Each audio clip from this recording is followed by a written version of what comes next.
Ako po si Donald Iparagiri, chairman at founder ng San Cripa Cooperative. Ako po ay nakatira dito sa San Isidro, Leyte. Ang San Isidro Cruising Farmers Agriculture Cooperative o San Cripa Coop ay isang samahan at grupo ng mga magsasaka na ang layunin ay makapagbigay ng serbisyo para makatulong sa mga magsasaka para mapaunlad ang kanilang pamumuhay sa pamamagitan ng pagsasaka at pangingisda.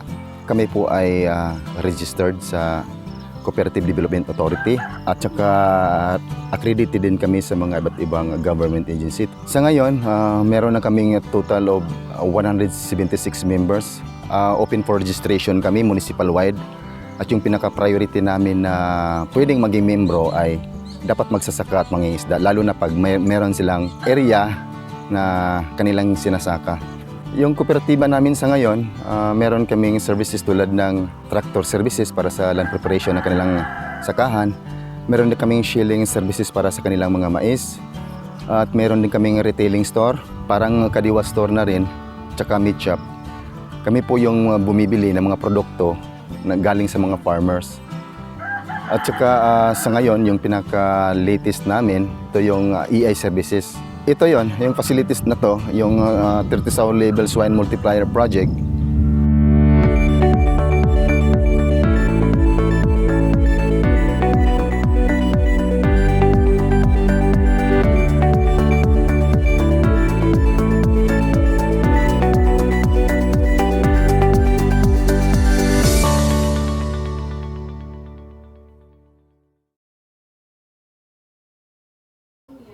Ang Swine Multiplier Farm po na project ay under po ito sa Inspire Project.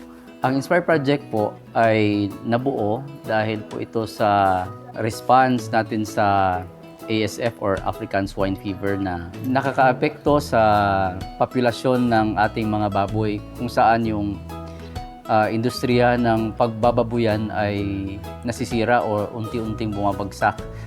Ang purpose po ng Swine Multiplier Farm ay para tumulong sa industriya ng pag-aalaga ng mga baboy o pagbababuyan, kung saan layunin na makapag-produce na mga breeder na mga baboy.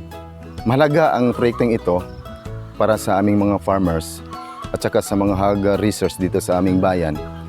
Kasi ito ay nagbibigay ng magandang lahi para ma-upgrade ang genetics ng ating mga inahing baboy at sa mga produkto natin na baboy. Pangalawa, ito din ay makapagbigay ng awareness na yung dumi ng hayop ay pwede palang ma-recycle at gawing organic fertilizer. Pangatlo, time will come na mag-success ang proyektong ito at dadami na yung hog fattening namin. Ito po ay makapag-address up to 60% na consumption ng meat requirement dito sa aming bayan. Base po doon sa process ng application, meron pong 10 interested na mga applicant sa programa. Isa po doon yung San Cripa Agricultural Cooperative na nagpadala po ng letter of intent para sa proyekto. Binigyan ako ng link ng kaibigan ko. Sabi niya, doon itry mo itong mag-apply, check mo kung kaya mo i-comply lahat yung mga requirements nila.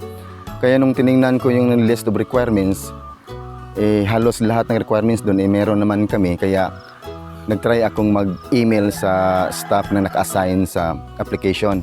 Base din po doon sa site validation at mga documents na naisubmit nila, lahat po na mga documents nila ay kompleto.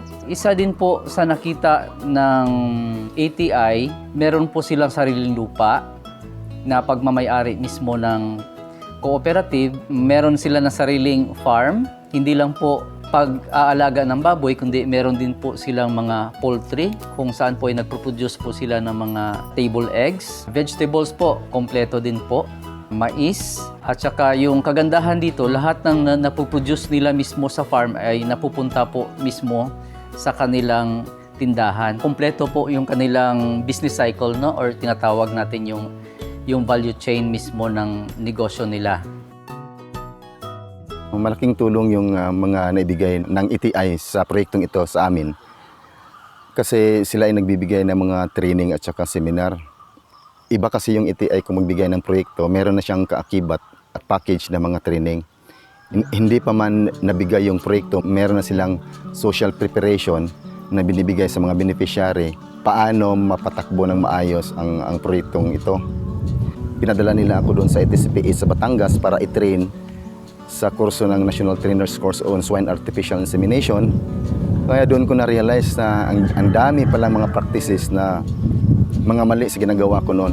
Kaya nung natapos ako na mag-train doon, bumalik ako at in-apply ko sa aming farm.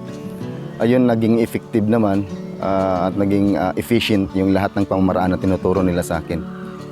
Kahit nga dito sa aming farm, meron ginagawang benchmark training sa mga animal solid waste facility, farm management, at ang nakakatuwa, ginagawa pa nila akong minsan na resource person. Kaya parang in-encourage ka ng ETI na ma-enhance ang iyong capability para magturo sa mga farmers. Yun ang mga magandang bagay na binigay ng ETI para sa akin. Ang nakapaloob po sa programa ay meron po itong 30 breeder na mga inahin at 4 na breeder boar or barako. Kasali na doon yung building, yung stocks, tsaka yung initial na feeds, tsaka sa biogas system at pati na rin yun sa mga gamit para sa artificial insemination na laboratory. Ang kabutihan naman na indulot nito kasi ang nagtatrabaho nito, yung mga farmers lang namin, nakapagbigay din ng job opportunities para sa kanila. Nakasave kami sa pera na binigay ng ETI sa amin, kaya nagpropose kami na gagawa kami ng animal waste drying facility na kung saan na pwede naming i-dry yung mga manure na pwede naming gagamitin para sa aming mga tanim. At saka meron din kaming operation sa vermicomposting. Isa na din yun sa substrate na pwedeng gamitin namin para ipakain sa mga bulate.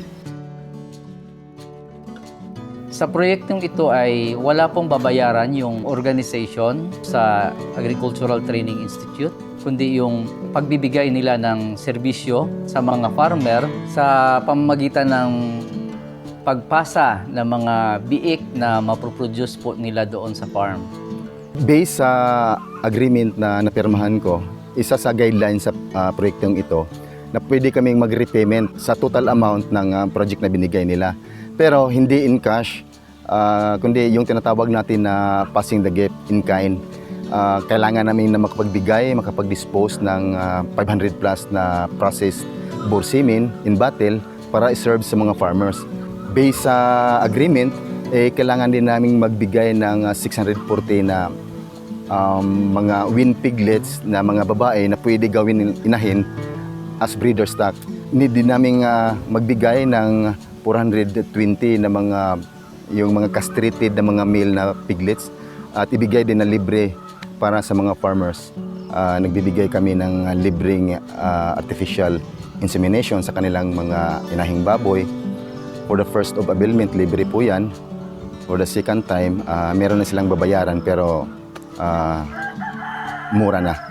Yung mga member namin na merong mga inahing baboy, tinitrain din namin paano mag-actual EI para sila na mismo ang mag-sumpit at mag-EI sa kanilang mga inahing baboy para naman makasave sila sa mga technician sa pambayad ng mga services. Isa sa pinakamalagang bagay na naitulong sa programang ito kasi sa mga tao na hog backyard raisers, pwede nilang makita kung paano ang design ng biosecurity na pwede nilang i-apply doon sa kanilang mga farm, lalo na sa ngayon may pumapasok na African swine fever na pwedeng makasira sa pamumuhay at pag-aalaga ng hayop. Marami kaming na-encounter na challenges sa pagpatakbo ng proyektong ito. Unang-una, ang mga stock dito ay mga makabago, mga hybrid. So kailangan din ng makabagong pamamaraan sa pag-manage. At saka mahirap din maghanap ng mga staff na pwedeng maka-apply dito na magtrabaho kasi ang kinakailangan dito yung mga skilled talaga na mga staff.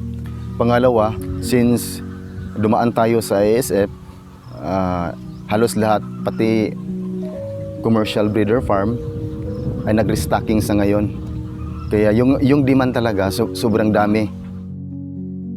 Ang masasabi ko sa mga hog farmers, itry nyo na mag-avail sa boar process semen kasi ito ay malaking bagay para mapataas ang kita ng ating pag-aalaga ng baboy. Ito ay mga hybrid sa ngayon at mataas yung genetics nila na pwedeng lumaki ang kita ninyo.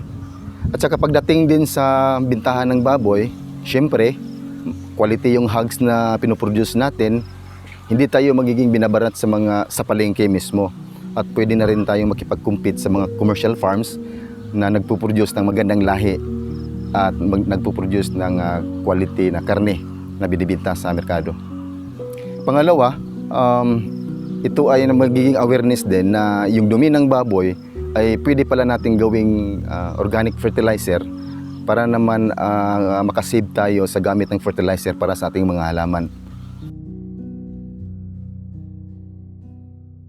Sa ETI kasi, parang in-encourage ka na ma-enhance yung capacity mo para bang yung vision ko na magturo sa mga farmer may similarity doon sa vision ng ETI. Kaya ang nagustuhan ko sa ETI parang holistic approach yung dating. Kasi hindi nila hinayaan ang mga farmers na maghihirap paano ipatakbo yung programang binigay nila.